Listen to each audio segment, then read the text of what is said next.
வாதியார் ஐயா, உங்களுக்கு தெரியாதது ஒண்ணு இல்ல. ஊர் சபை முடிவுக்கு நீங்க கட்டுப்படாம இருக்கலாமா? இல்லைங்க, ஊர் சபை முடிவுக்கு நான் கட்டுப்படலன்னு சொல்ல, உடன்படலன்னு நான் சொல்றேன்.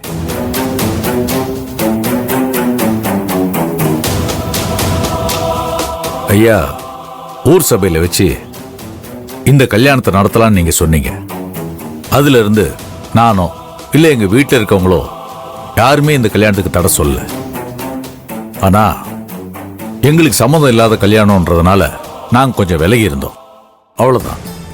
இதுல என்ன பிரச்சனை இருக்குன்னே தெரியலங்க. தள்ளி நிக்கிறதே இந்த கல்யாணத்தை எப்படியாச்சும் நடத்த விடாம தடுத்து நிறுத்துறதுக்கு தானே. இது கூட புரிஞ்சுக்காமலையா நாங்க இருக்கோம்?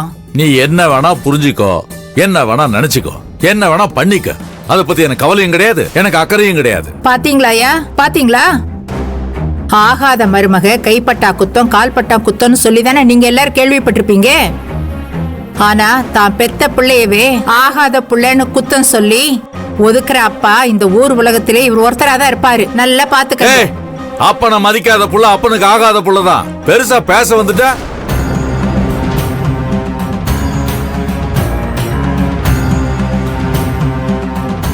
அட என்னங்க தலைவரே, ரெண்டு பக்கமும் மாறி மாறி தலையாட்டிக்கிட்டு இருந்தா அந்த வாத்திக்கு நியாயத்தை எடுத்து சொல்லி புரிய வைங்க. வாதியார் ஐயா, இந்த காலத்துல எந்த பிள்ளைங்க தான் பெத்தவங்கள மதிக்கிறாங்க? அவங்க ஆசைக்கு தானே நம்மள இழுத்துட்டு போறாங்க. நாமளும் காலத்துக்கும் கடமைக்கு கட்டுப்பட்டு அதுக்கு பின்னாடியே போக வேண்டியிருக்கு. இதுல உங்க பையன் மட்டும் விதி விலக்கா? கமிஷனரை கல்யாணம் பண்ணிக்கணும்னு அவன் ஆசைப்பட்டா பிடிச்சிருக்கோ பிடிக்கலையோ நீங்க முன்னாடி நின்னு முடிச்சு வைக்கிறது தானே நியாயம், அதான முறை.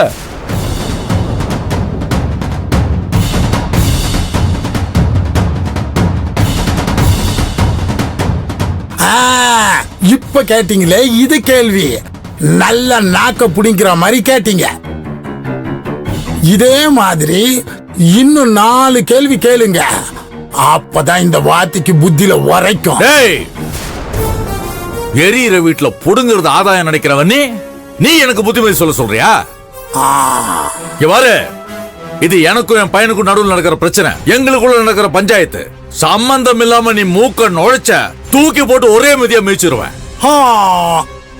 இவர் பெரிய வீராதி வீரரு, சூராதி சூரரு.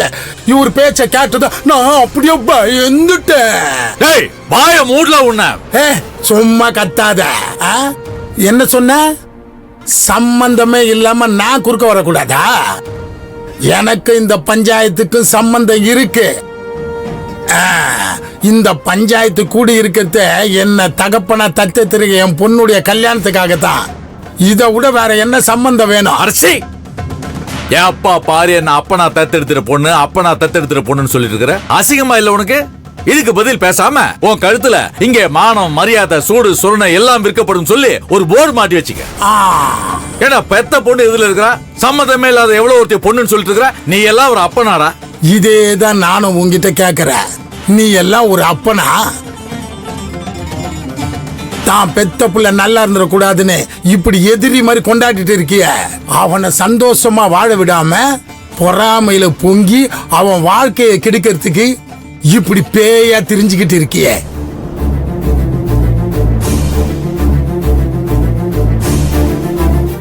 உனக்கு பிள்ளையா பிறந்த பாவத்துக்கு என் மாப்பிள்ளை எப்படி எல்லாம் நரக வேதனை அனுபவிச்சுட்டு இருக்கான் தெரியுமா?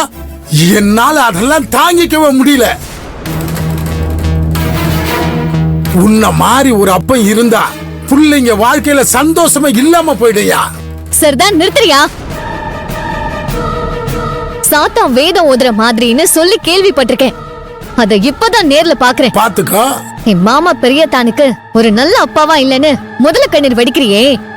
ஒரு நல்ல அப்பாவா இருக்கிறதுனா என்னன்னு உனக்கு தெரியுமா?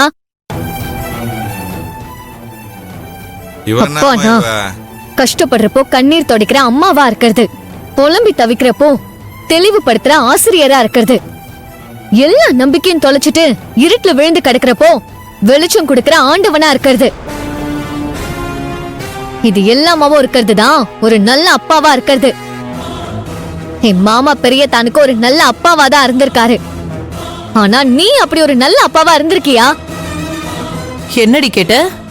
இவர் உனக்கு ஒரு நல்ல அப்பாவா இருந்ததுனாலதான் வளர்ந்து ஆளாகி இப்ப இவர்கிட்டயே எதிர்வாதம் பேசிக்கிட்டு இருக்க.